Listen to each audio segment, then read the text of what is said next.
जय श्री कृष्ण दोस्तों, स्वागत है आपका आज के तेज एस्ट्रोलॉजी में। कृष्ण इज हैप्पीनेस, कृष्ण ही खुशी हैं, जैसे मैं हमेशा कहता हूँ। दोस्तों आज हम लोग बात करेंगे एक और इंटरेस्टिंग वीडियो की जो महादशा लॉर्ड से रिलेटेड है, जो आपकी पहली दशा होती है जब आपका जन्म होता है। इंटरेस्टिंग वीडियो है दोस्तों। स्टार्ट करने से पहले चैनल को सब्सक्राइब अवश्य कर लीजिए, लाइक करिए, कमेंट करिए, सपोर्ट करते रहिए जैसे आप लोग कर रहे हैं। अति आभार है उसके लिए आप लोगों का। नोटिफिकेशन बेल अवश्य पुश कर दीजिएगा ताकि मेरे द्वारा जो वीडियोस पोस्ट होते हैं वो आपको टाइम टू टाइम मिलते रहें। डबल रिक्वेस्ट है उसके लिए। जिनको भी अपने जीवन में किसी भी प्रकार की पर्सनल कंसल्टेशंस चाहिए, फाइनेंस से रिलेटेड, हेल्थ से रिलेटेड, अपनी प्रोफेशन से रिलेटेड, संतान से रिलेटेड, दशा से रिलेटेड, अवश्य मुझे संपर्क कर सकते हैं। मेरे नंबर्स वीडियो में फ्लैश होते रहते हैं, वीडियो के डिस्क्रिप्शन बॉक्स में भी नीचे दिए रहते हैं। ईमेल के थ्रू भी आप मुझे संपर्क कर सकते हैं। पर्सनल कंसल्टेशंस पेड होती हैं, ये अवश्य याद रखिएगा। जिनको ज्योतिष विद्या पढ़नी हो, गहनता से, गूढ़ता से, स्पिरिचुअलिटी से, अवश्य मुझे संपर्क कर सकते हैं इन्हीं नंबरों पे। और ईमेल के थ्रू भी कोर्स के बारे में जानने के लिए, चाहे जो है फीस के बारे में जानने के लिए। तो दोस्तों जो सबका जब जन्म होता है तो कोई ना कोई महादशा जो है ऑपरेट हो रही होती है, कोई भी दशा किसी के भी जीवन में। विंशोत्तरी दशा की बात कर रहा हूँ जो नक्षत्र और चंद्रमा पे डिपेंड होती है। तो जब किसी भी जातक या जातिका का जन्म होता है तो जो वो महादशा आपके जीवन में होती है, चाहे केतु की, चाहे राहु की, चाहे किसी की भी महादशा हो, प्लैनेट की, सूर्य की, बृहस्पति की, वो बहुत इम्पोर्टेंट होती है।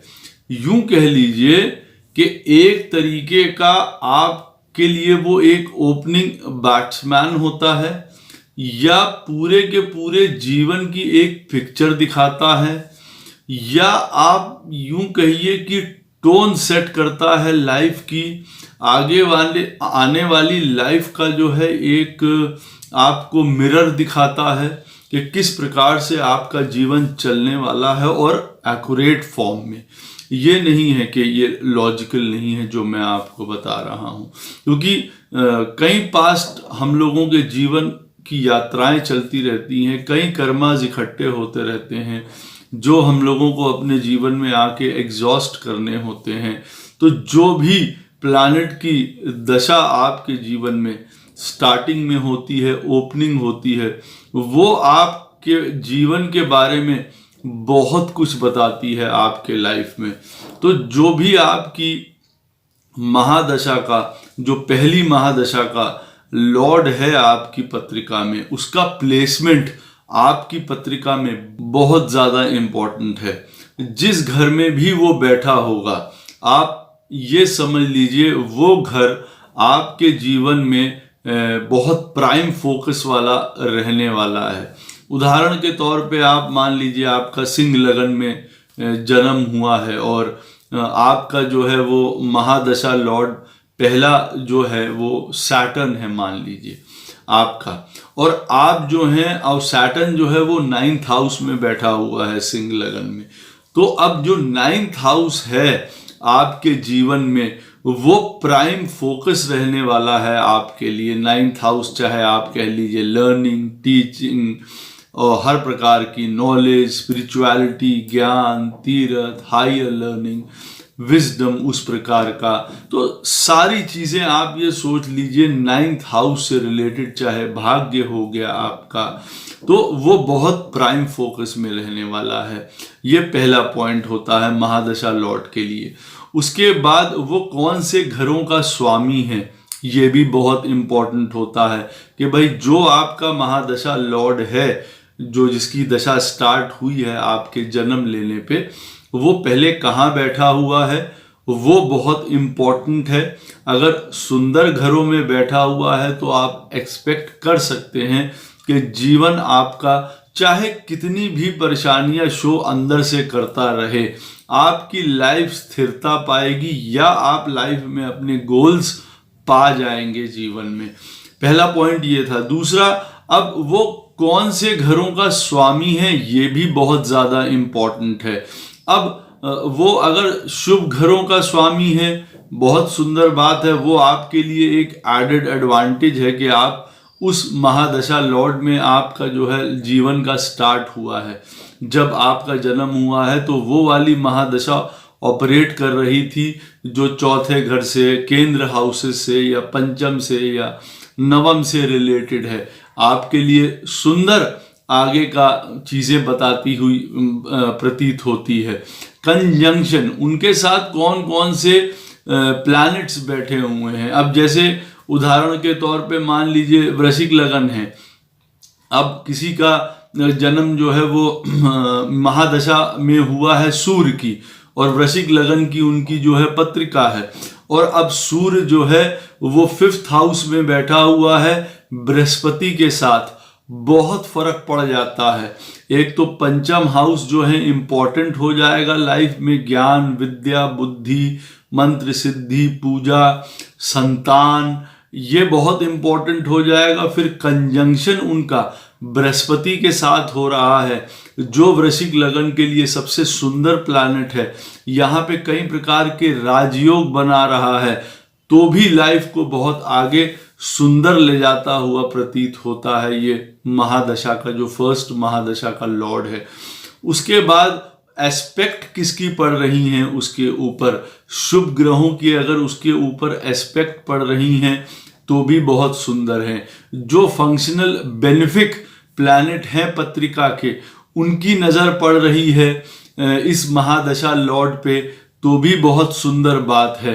वो और सुंदरता प्रदान करते हुए चले जाते हैं। अब एक बात और भी है कि अब जैसे किसी की भी पत्रिका में, अब जैसे जो महादशा लॉर्ड है जिसमें जन्म हुआ, उदाहरण के तौर पे जैसे मैं बता रहा हूँ, अब वो 9th हाउस में बैठा हुआ है अगर प्लैनेट महादशा का, जब आपका जन्म हुआ और जिस महादशा में आप ऑपरेट हो रही है जब आपका जन्म हुआ, उसका लॉर्ड 9th हाउस में बैठा हुआ है, तब आप ये बात मान के चलिए कि नवमाशा में 9th हाउस क्योंकि नवमाशा से रिलेटेड है, वहां पे उसकी पोजीशन देखना बड़ी सुंदर बन जाता है। अगर वो नवमाशा में सुंदर पोजीशंस में बैठा हुआ है, और अगर वो उदाहरण के तौर पे 9th हाउस में ही बैठा हुआ है महादशा का लॉर्ड, अगर वो लगन में भी 9th हाउस में बैठा हुआ है और नवमाशा में भी 9th हाउस में बैठा हुआ है, तो यकीन मानिए आपका भाग्य जीवन भर बहुत प्रबल रहने वाला है। अगर आपका महादशा का लॉर्ड, जो फर्स्ट महादशा का लॉर्ड है, वो 10th हाउस में आपकी लगन पत्रिका में बैठा हुआ है, तब आप उसके लिए देखेंगे दशमाशा, क्योंकि 10th हाउस होता है हमारे प्रोफेशन का भी। प्रोफेशन के लिए हम लोग जो वर्ग कुंडली होती हैं, जो वर्गा कुंडलीज होती हैं, उसमें फिर हम लोग रिलेट करेंगे इसको दशमाशा से। अब अगर आपका यही महादशा लॉर्ड 10th हाउस में वहां पे भी बैठा हुआ है D10 चार्ट में भी, तो भी आप यकीन मानिए कि बहुत सुंदर स्थिति है, बहुत हायर जाते हुए दिखाई देते हैं ऐसे लोग अपने प्रोफेशंस में। इसी तरीके से आप जांच सकते हैं पत्रिका में कि अगर महादशा लॉर्ड वर्गाज में भी सुंदर स्थिति में बैठा हुआ है और लगन में जहां पे बैठा हुआ है उसके वर्गा में स्पेशली अगर सुंदर बैठा हुआ है, जैसे मैंने आपको D9 और D10 का उदाहरण दिया है, अगर वो सुंदर स्थिति में बैठा हुआ है, तब आपको जो है उसके और सुंदर फल आपको प्राप्त होते हैं। जो आपका महादशा का लॉर्ड है, फर्स्ट जो महादशा आपकी जीवन में चली जब आप जन्म हुआ आपका, अब वो अगर वर्गोत्तम है, वो अगर एग्जॉल्टेशन राशि में है, वो अगर पुष्कर नवमाशा में है, वो अगर फ्रेंडली राशि में है हर प्रकार का, उसके ऊपर सुंदर एस्पेक्ट पड़ रहे हैं, बेनिफिक प्लैनेट से उसका गठजोड़ हो रहा है, कंजंक्शन हो रहा है, वो पत्रिका में अगर राजयोगकारी प्लैनेट है या राजयोगकारी प्लैनेट्स के साथ सुंदर घरों में बैठा हुआ है, तो अति उत्तम है। वो बहुत सुंदर लाइफ की तरफ आपको इशारा करता हुआ नजर आता है। फिर एक तरीके से ये बात होती है कि चाहे आपके जीवन में कुछ भी हो, किसी भी प्रकार का उठापटक हो, लेकिन वो ये बताता हुआ आपको नजर आता है कि अंततः विजय आपकी होगी, अंततः फल आपको प्राप्त होंगे, चाहे वो लाइफ में किसी चीज में भी हो, चाहे नौकरी के पक्ष में हो, फाइनेंस के पक्ष में हो, विवाह के पक्ष में हो, संतान के पक्ष में हो, हेल्थ के पक्ष में हो। चीजें गड़बड़ा सकती हैं बीच में, लेकिन जब अगर ऐसी स्थिति में होगा जो मैं आपको बता रहा हूं, तो उसके फल अंततः सुंदर ही प्राप्त होते रहेंगे। अब यहाँ पे अगर आपका जो महादशा का लॉर्ड है, अब अगर कहीं वो छठे, आठवें या 12वें पोजीशन में बैठा हुआ है, तो ये सुंदर स्थिति नहीं है। हालांकि अगर वो अपने घर में बैठा हुआ है, अपनी राशि में बैठा हुआ है, तब वो स्थिति बेटर मानी जाती है। लेकिन अगर वहां पे बैठ के वो नीच राशि में है, तो देखिए डेविएशन बहुत बड़ी प्रॉब्लम क्रिएट करता है। चाहे वो किसी भी तरीके की हो, जो उस घर से रिलेटेड है उससे रिलेटेड तो शो करता ही करता है। अब क्योंकि वृश्चिक लगन में सूर्य 10th हाउस का भी स्वामी है, प्रोफेशन का भी स्वामी है, और वो नीच का हो गया है, वो आपका महादशा लॉर्ड है फर्स्ट। तो आप ये भी मान के चलिए कि आपको प्रोफेशनल फ्रंट पे भी काफ़ी दिक्कत होती हुई दिखाई देती है। यहीं पे आप मान के चलिए कि अगर वो कम्बस्ट है, आपका महादशा लॉर्ड अगर कम्बस्ट होता है, सूर्य से अस्त है, तो भी प्रॉब्लम क्रिएट होती है। यहीं पे आप मान लीजिए कि उदाहरण के तौर पे आपका सिंह लगन है और आपकी शनि की दशा है, और शनि जो है आपकी पत्रिका में सूर्य के साथ बैठा हुआ है सिंह लगन में और कम्बस्ट है, तो आप मान के चलिए कि आपको जो है लाइफ पार्टनर के संबंध में काफ़ी प्रॉब्लम्स हो सकती हैं, हेल्थ में काफ़ी प्रॉब्लम आपको हो सकती हैं, कई प्रकार की आपको प्रॉब्लम देखनी पड़ सकती हैं इस तरीके की। अगर आपका महादशा लॉर्ड जो है वो पाप कर्तरी में है, उदाहरण के तौर पे आपका मेष लगन की पत्रिका है मान लीजिए, और आपका जो महादशा लॉर्ड है, जब आपका जन्म हुआ तब उस समय जो दशा है वो मान के चलिए कि शुक्र की है अगर उदाहरण के तौर पे। अब अगर शुक्र जो है 6th हाउस में बैठा हुआ है, पहले तो वो डेबिलिएटेड हो जाएगा, काफ़ी प्रकार की प्रॉब्लम्स आपके जीवन में शो करता हुआ नज़र आएगा एक तरीके से। बाकी अगर पंचम में और 7वें में अगर मंगल, शनि, राहु, शनि इस तरीके के ग्रह बैठे हुए हैं और शुक्र पाप कर्तरी में है, तब और अपने आप को आप जीवन में बंधा हुआ पाएंगे, रिस्ट्रिक्टेड पाएंगे, खुल नहीं पाएंगे जीवन भर। तो महादशा लॉर्ड को, जो आपका फर्स्ट महादशा लॉर्ड है, उसको बहुत सुंदर स्थिति में होना आपके एक सुंदर जीवन का जो है सूचक होता है। आगे के जीवन के बारे में बहुत सुंदर स्थिति बताता हुआ नजर आता है आपका पहला ही जो दशा लॉर्ड होता है। कई चीज़ों के बारे में बताता है, हर वर्ग के बारे में जहाँ पे वो बैठा होगा उसके बारे में बताएगा सुंदर स्थिति कि वहाँ आपके जीवन में वो वाला वर्ग जो है, चाहे वो संतान का हो, दशमाशा हो, नवमाशा हो, द्वादमशा हो, आपके मदर और फादर का चार्ट हो, अगर आपका महादशा का लॉर्ड वहाँ पे जाके सुंदर तरीके से बैठा हुआ है वहाँ पे, तो वहाँ पे भी बहुत सुंदर स्थिति बताता है।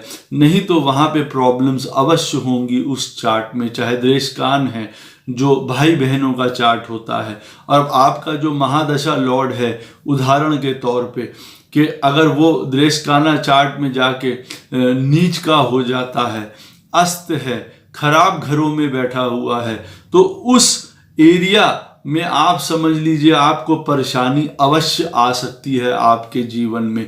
और अगर साथ साथ में उस वर्ग का जो मेन प्लैनेट है, जैसे देशकाना है, उसका मेन प्लैनेट मार्स है, क्योंकि भाई बहनों से संबंधित है। अगर वो भी वहां पे खराब बैठा हुआ है दृष्टिकाना चार्ट में, तो अवश्य मान के चलिए प्रॉब्लम बड़ी हो सकती है। इस प्रकार से हम लोग इस चीज को आंक सकते हैं। अंत में आपको एक और बात बताऊंगा जो कारको भावनाश से रिलेटेड है, कि जो कारक होता है जिस घर का, उस घर में अगर प्लैनेट बैठ जाता है तो उचित सुंदर जो है वो फल नहीं प्रदान करता है। उसी हिसाब से उदाहरण के तौर पे अगर आपका महादशा लॉर्ड मान लीजिए कि चंद्रमा है, और अगर आप द्वादशा की बात करेंगे, D12 चार्ट की बात करेंगे, जहां पे जो है चंद्रमा और सूर्य दोनों उस D12 चार्ट के जो हैं प्रमुख कारक होते हैं प्लैनेट्स, क्योंकि चंद्रमा और सूर्य दोनों माता पिता को रिप्रेजेंट करते हैं, और D12 चार्ट में उनका सुंदर बैठे होना बहुत ज़्यादा ज़रूरी होता है। लेकिन यहाँ पे अगर आपका चंद्रमा जो है महादशा का लॉर्ड है, जो पहली महादशा है कहने का अर्थ है जिसमें आपका जन्म हुआ है, और अब वो D12 चार्ट में अगर चौथे स्थान पे बैठा हुआ है, जिस स्थान का चंद्रमा कारक है, अब D12 चार्ट का कारक है, चंद्रमा चौथे स्थान का कारक है, वहां पे अगर चंद्रमा बैठा हुआ है तो वहां पे जो है प्रॉब्लम देता हुआ नजर आता है, वहां परेशानी देता हुआ नजर आता है। या अगर वहां पे उसको मेलेफिक प्लैनेट भी देख रहे हैं तब अवश्य उस चार्ट में प्रॉब्लम देता हुआ नजर आता है। एक और भी बात है कि जो महादशा लॉर्ड है, जो वर्गा चार्ट में अगर अपने जो उसका अपना वर्गा चार्ट है फॉर एग्जाम्पल, अगर उसमें वो बैठा हुआ है उसी स्थान पे, तो जैसे मैंने आपको बताया है भाव का नाश करता है, अगर वो फर्स्ट हाउस में भी बैठा हुआ, अब जैसे D12 के चार्ट में फर्स्ट हाउस में सूर्य बैठा हुआ है या चंद्रमा भी बैठा हुआ है, तो वहां पे भी ये रूल एप्लीकेबल होगा कि वहां पे भी प्रॉब्लम्स शो कर सकता है। तो जो महादशा लॉर्ड है हमको हमारे जीवन के बारे में, जो फर्स्ट महादशा लॉर्ड है, बहुत कुछ बताता है कि आपका जीवन कैसे जाने वाला है। हर वर्ग में उसको आंका जा सकता है, हर वर्ग में उसकी उपस्थिति देखी जा सकती है, और आपके चार्ट में जहां पे भी बैठा हुआ है, जैसे मैंने आपको उदाहरण दिया कि अगर आपकी महादशा लॉर्ड 9th हाउस में बैठा हुआ है तो आपके लिए नवमाशा में उसकी पोजीशन बहुत इंपॉर्टेंट हो जाती है। 10वें स्थान पे बैठा हुआ है तो D10 में उसकी पोजीशन बहुत ज़्यादा ज़रूरी हो जाती है। तीसरे स्थान में बैठा हुआ है महादशा लॉर्ड, तो आपका दृष्टिकाल में उसकी पोजीशन बहुत ज़्यादा इंपॉर्टेंट हो जाती है, वहाँ को प्रमुखता से वो उस चीज़ की ओर इंडिकेट करेगा। तो ये आपको काफ़ी वीडियो इंटरेस्टिंग लगेगा। आपको जो भी प्रश्न हो इस वीडियो से संबंधित, आप अवश्य मुझसे पूछ सकते हैं कमेंट सेक्शन में। मैं कोशिश करूँगा कि उसका उत्तर आपको अवश्य दूँ। जय श्री कृष्ण।